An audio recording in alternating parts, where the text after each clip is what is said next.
Yes, my people, this is Melvin and this is Concierge Conversations. This is where I have concierge conversations with your favourite footballers, creators, influencers, and many more guests.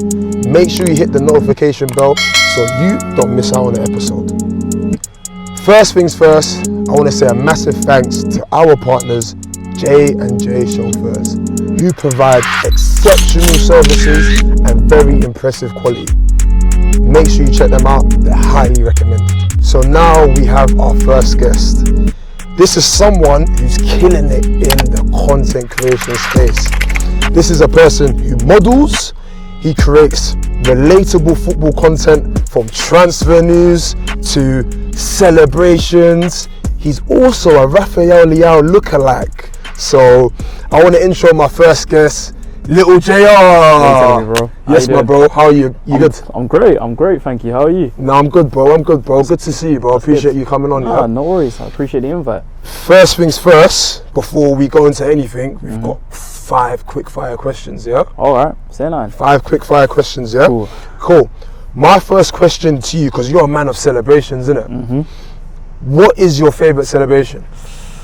Oh, I've got to say the Sue, obviously. Sue, yeah? Ronaldo's my favourite player, so it has to be the Sue. Oh, is Ronaldo your favourite player? Yeah, of course. Over Messi, yeah? See, that's the little thing, yeah? The thing is, I don't mind saying that Messi's a better player. I don't mind admitting that. But Ronaldo will always be my favourite player, and I always pick him. Fair enough. For you Ronaldo supporters, take a note out of his book, like. Okay, cool. My second question is, if you could live as someone else for 24 hours, yeah, who would you pick? Oh, that's a good question, you know. I'm gonna say Elon Musk. What's your biggest phobia? That's what I'm quite interested in. Like, what are you scared of? What's your fears? Could be anything.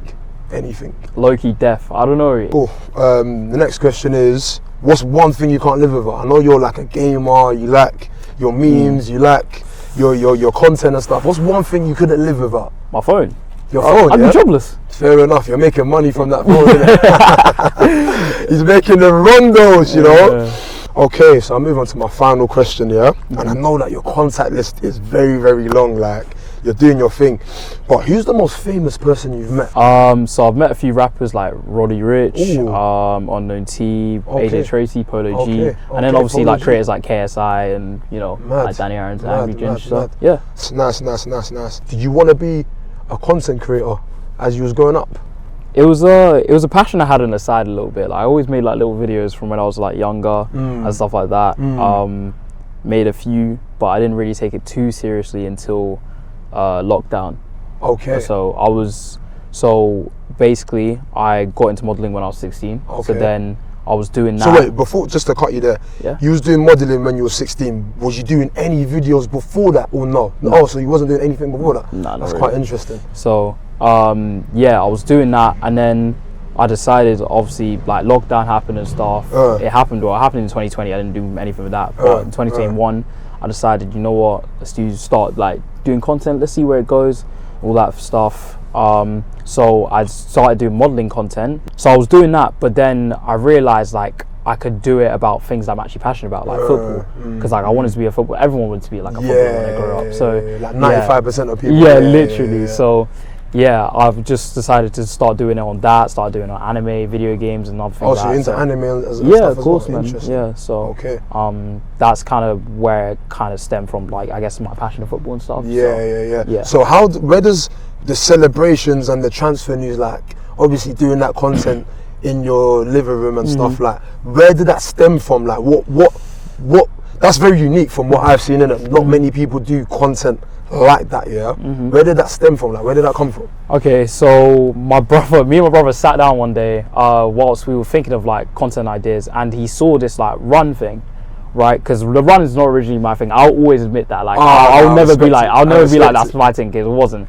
Yeah, I saw it from a few other people. I don't know who exactly invented it, but yeah, I saw it from a few other people, and my brother was trying it, and he was like, "Oh, cool! Do you want to try it as well?" I was like, "Yeah, why not? Like, see where we're going." Because obviously, I was just doing content for fun. Like, it wasn't a full-time thing yet. I was still in school, so I started doing it, and like I could do it slightly better than my brother. So my brother was like, "Oh, you know what? You could try that. You can maybe have that as your thing." Yeah. So, yeah. started doing that, and yeah, that's kind of where it came from. And like, I obviously realized like people were just doing the run, like obviously the illusion itself. So I did that, but then I realized like people weren't being creative with it. Like they weren't bringing like other aspects of, like, for example, like football, anime, video games, like into it. So I thought, let me try that and do that, so then I'm at least creative, so it's not as repetitive. Do you know what I mean? Yeah. Oh, that's interesting, man. Okay, fair enough. Like what's a misconception that people have of you? Like, you know, sometimes you'll meet someone and they'll say to you, oh, someone told me you're like this, or I thought you was like this, but you ended up actually being like this. Like, what's a misconception that when you come across like new people that you might have like connected with before, like what's a misconception that people have of you?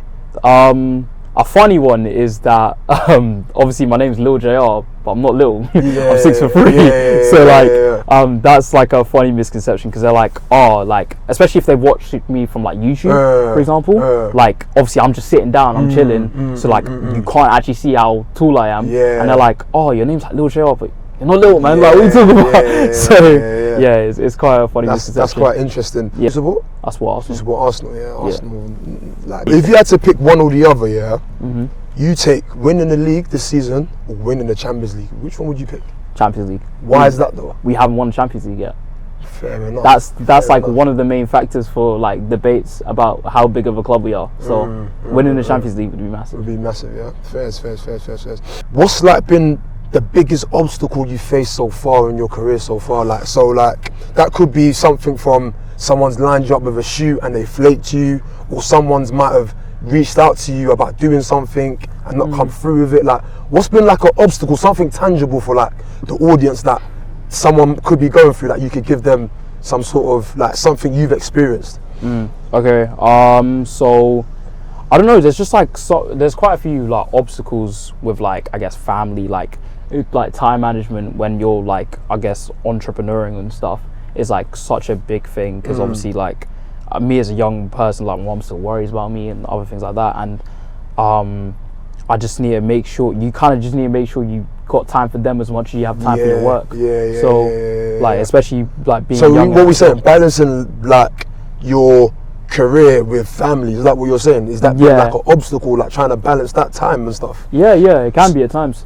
Time consuming, so what do you actually do to balance it out then? Like, do you give more time to family? Do you take less sort of opportunities that come career wise? Like, what's the sort of dynamic there then? What I kind of do is just like, what it's actually a mad piece of advice that Mike Amiri gave me, the CEO of Amiri. He told me that you got to take like life or your job as like a desk of like drawers. Okay. Right? That's interesting. So you can't have all the drawers open at the same time, because you're going to be overwhelmed. So meaning that, okay, for example, you got your work, your relaxation time, like your family. Cool. You open like your work drawer, that's when you focus like most of your time on your work, and then when it's time to, focus on family, close that drawer and focus. So you kind of have to have focus on like one thing at a time, really. Okay, so you're not a guy that's all in into just one thing. Like, you try and branch out your time and energy to many different things. No, that's interesting. I like that, man. This is where we lead into our final question, and for JR, this question is gonna be, what does success mean to you? So like, meaning like, success means a lot of things to a lot of different people, and you've been fairly successful in your career so far. Like, it could be fame, money, clout, freedom, happiness. Like, what does success mean to you? I mean, for me, a personal goal that I want to do is retire my mum quite soon. I respect that, man. I feel like my mum's she's done like so much for me, to the point where it's like sacrifice, innit? Yeah, so much sacrifice. Like, I could go on about it all day. I could break down in this car this very moment, but like she's done so much for me, so like the least I can do, especially me like being young, the quicker I do that, like I've got so much time to do like everything else. Like, cool, I can enjoy life, I can do this, I can spend stupid money as I want, but I want to do something that's useful for me. So I want to be financially free, but at the same time I want to get my mum like out of that stress and stuff that she so like sacrifice. Financial freedom obviously being the main thing, and then like the freedom for you to do whatever you want pretty much after that, more than anything else. So Yeah, of course. like, what about like, where does happiness play in that? Because like, let's say for example, obviously mum is the goal to retire her. Like, it could happen in a year's time, it could happen in 20 years time. Yeah. Where does your happiness line within that as well? Like, I think my happiness would ultimately be like, because I'm quite a positive person anyway, but like, I feel like my happiness would lie like at a complete, like, I wouldn't say complete, because you can't be completely happy, but I feel like my happiness would be majorly up if my mum was able to. Why don't you think you could be completely happy though? Because knowing what my mum did for me and stuff like that, I can't be like fully happy knowing that she's still doing the stuff that she's doing now. So like, it's just like, once that stress on her shoulders is gone, then my stress on my shoulders is gone. That's quite interesting. No man, and where does like the way I see it is like, you're like a Bukayo Saka in the scene, man. Like, you're like the wonder kid that's fulfilling his potential, innit? Like he's getting his 30 games a season or 40 games a season at his club, and he's producing the results, man. So keep doing your thing, man. I appreciate it, man. And thanks for coming on. So like, you support Arsenal. Rafael Leao and Saka are maybe in and around the same age, I think, but they're probably they play the same position. Yeah. Who's the better player for you, Rafael Leao or Saka? Like, I say Rafael Leao, man. Especially because you're Portugal. You say he's a better player? Yeah. Hey, a lot of people are gonna come. I know. And the thing is, I love Bukayo, but like, I feel like as a winger, I feel like Rafael Leao, like he's done it on like bigger stages as well. Like obviously, like he did well in the Champions League quarterfinal like last season against Napoli. Like, did you see that assist? Yeah, that assist was insane. Crazy, so yeah, just those kind of things and stuff. I don't know. I just prefer his play style. Fairs. Yes, my people. This has been Concierge Conversations with Little JR. Love for coming down, bro. Appreciate it, man. Pleasure. Please remember to like, comment, share, and subscribe. And we're out.